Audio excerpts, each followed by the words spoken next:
How to disable activity status on Facebook app. Hi everyone, welcome to the channel. This is Rose and I'm here to guide you on how to disable activity status on Facebook application.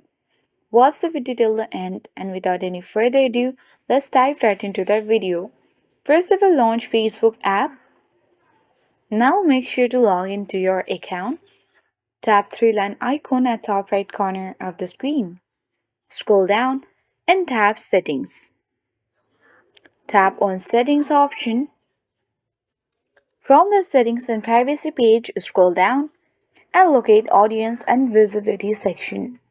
Now tap Active Status at bottom of the screen and then make sure to toggle the button on, or if there is the button on, you have to toggle it back off and tap on Turn Off. So you won't be able to see when your friends and connection are active, recently active, or in a chat with you. Also, they won't be able to see your activity status as well. So once you do that, you will successfully disable activity status on Facebook application. That's all for today. Hope this video helped you. If you are new to our channel, hit the like button and subscribe. Thanks for watching.